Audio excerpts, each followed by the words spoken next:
Assalamualaikum warahmatullahi wabarakatuh. Bismillahirrahmanirrahim.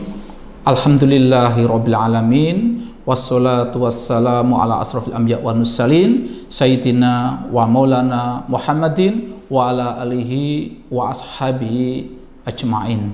Qala Allah ta'ala fil Qur'an azim, a'udzu billahi minasyaitonir rajim. Bismillahirrahmanirrahim. Laqad khalaqnal insana fi ahsani taqwim thumma radadnahu asfala safilna illal ladzina amanu wa amilus solihati falahum ajrun ghairu mamnun. Amma ba'du. Pemirsa dimanapun Anda berada, syukur alhamdulillah hari ini kita masih mendapatkan nikmat iman, nikmat Islam, juga nikmat kesehatan, sehingga kita masih bisa melaksanakan ibadah puasa di bulan suci Ramadan ini. Harapan kita, doa kita, semoga kita tetap mendapatkan nikmat itu sampai hari raya Idul Fitri nanti tiba. Amin Allahumma amin. Pemirsa, tadi di awal muqaddimah saya mengutip surat At-Tin, laqad khalaqnal insana fi ahsani taqwim. Di dalam Al-Qur'an itu kita diberitahu bahwa manusia ini, kita ini diciptakan oleh Allah dalam bentuk yang sebaik-baiknya, yang sempurna, yang lebih baik daripada makhluk ciptaan Allah yang lain. Tentu baik atau sempurna ini dalam arti jiwa kita dan raga kita, fisik kita, psikis kita. Jadi tidak hanya fisik, mengacu ke fisik, juga ke jiwa kita, ke roh kita. Jadi kita diciptakan dalam seperti itu. Dari yang sebelumnya berupa darah, jadi sebelum roh itu ditiupkan ke jasad, itu sebelumnya manusia dalam kandungan itu kan berupa darah, dan sebelumnya air sperma. Tapi setelah itu diciptakan menjadi ciptaan yang sempurna.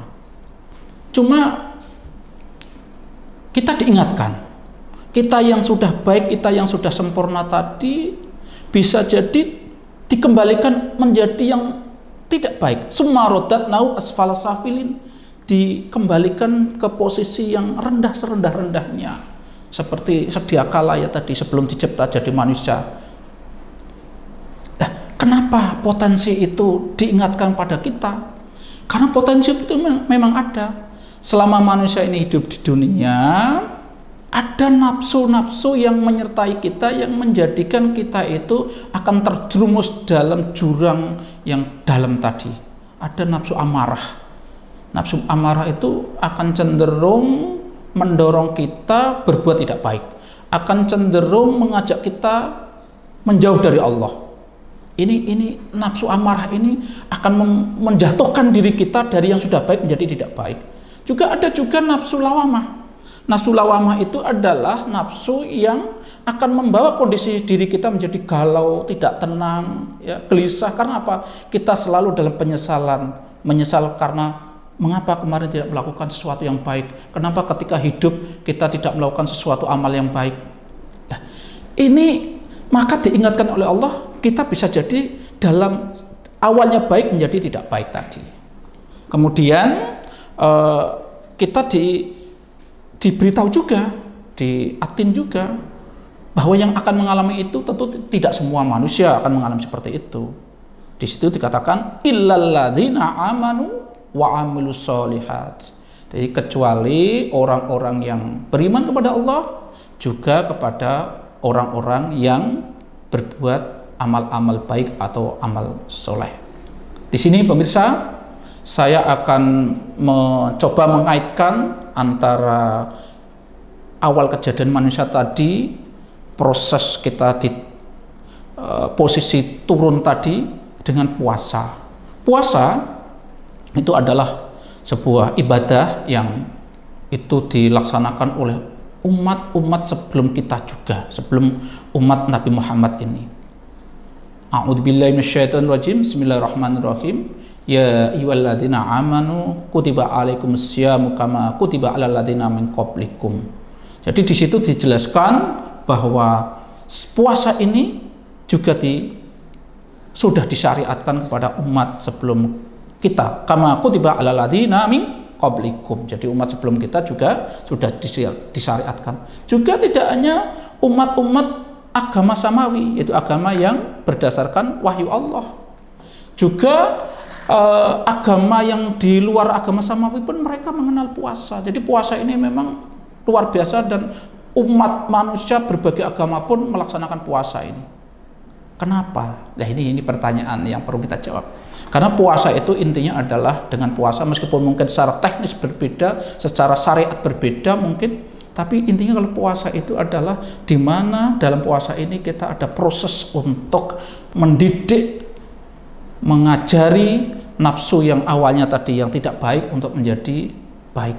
Jadi di sini tentu pengertiannya puasa tidak hanya sekedar menahan tidak makan pada siang hari, tidak hanya menahan tidak minum pada siang hari, tapi juga mendidik, melatih nafsu kita yang mungkin cenderung akan berbuat tidak baik, mencari kejelekan orang, memperbincangkan kesalahan orang, menyebarkan kelemahan orang.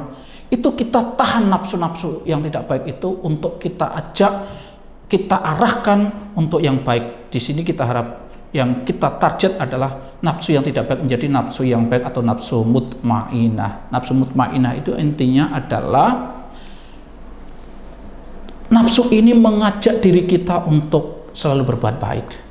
Nafsu ini akan mengajak diri kita untuk selalu mendekatkan diri pada Allah. Jadi nafsu mutmainah ini kalau orang sudah pada level ini akan merasakan nikmatnya, lezatnya iman.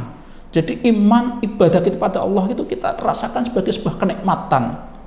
Ini kalau posisi kita sudah bisa pada posisi mendapatkan tadi nafsu mutmainah. Jadi puasa ini harusnya bisa mengantarkan kita seperti itu. Puasa ini kan juga bisa mengajak diri kita untuk disiplin. Ini contoh ya, kita punya makanan, kita punya minuman, kita taruh di dalam kamar, itu minuman yang kita peroleh dengan cara halal, minuman itu juga di dalam kamar, tidak ada yang tahu. Tapi meskipun itu milik kita dan kita bisa makan kapanpun, meskipun tidak ada yang tahu di dalam kamar, kita tetap tidak akan makan karena kita menyadari kita puasa. Baru kita akan makan setelah waktu maghrib tiba. Nah, ini luar biasanya puasa, bagaimana mengendalikan diri kita, mengatur diri kita dengan penuh kesadaran bahwa kita ingin menjadi orang yang lebih baik.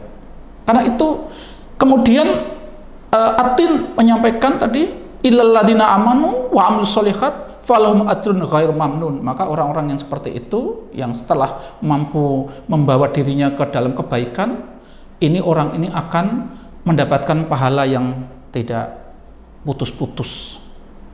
Jadi disinilah makna bagaimana puasa ini akhirnya mengembalikan lagi, menjaga kita. Jangan sampai kita terperosok dari yang sudah diciptakan Allah menjadi bentuk yang baik, yang sempurna, menjadi jatuh pada level yang terpuruk.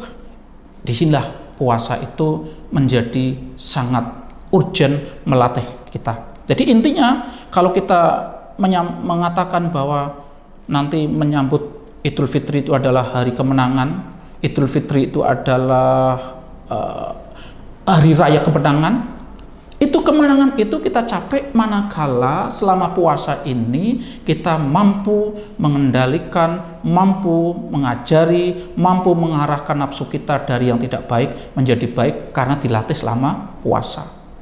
Maka dari itu tadi saya katakan, puasa yang sempurna adalah puasa yang tidak hanya puasa dalam arti tidak makan, tidak minum, tapi puasa juga dalam arti kita mengendalikan nafsu-nafsu yang tadi berbuat tidak baik menjadi nafsu yang berbuat baik.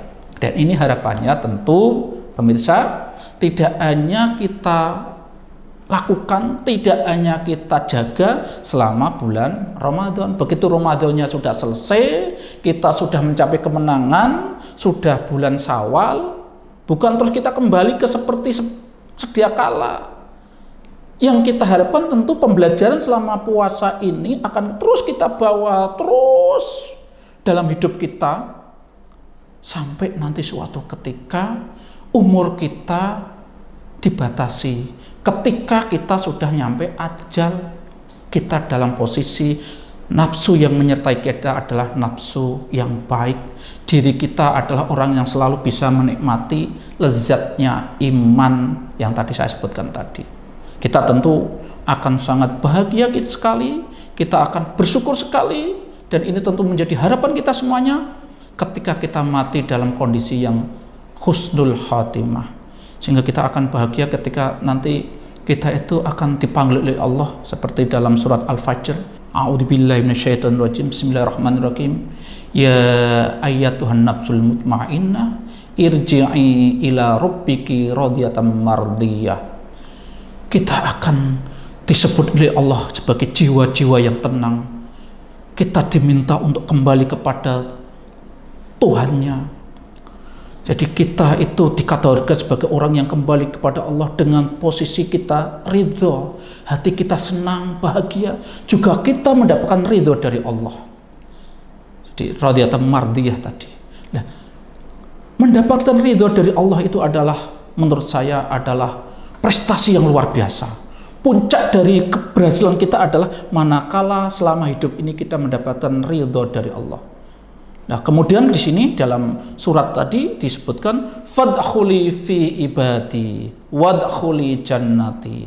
Kita kemudian diminta untuk berkumpul bersama hamba-hamba Allah yang orang-orang yang baik. Kita juga setelah itu disuruh untuk masuk ke surganya Allah.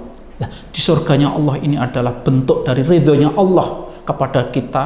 Jadi bentuk ridhonya Allah itu kita diberi tempat di surga ini, dan itu akan selamanya kita akan di situ.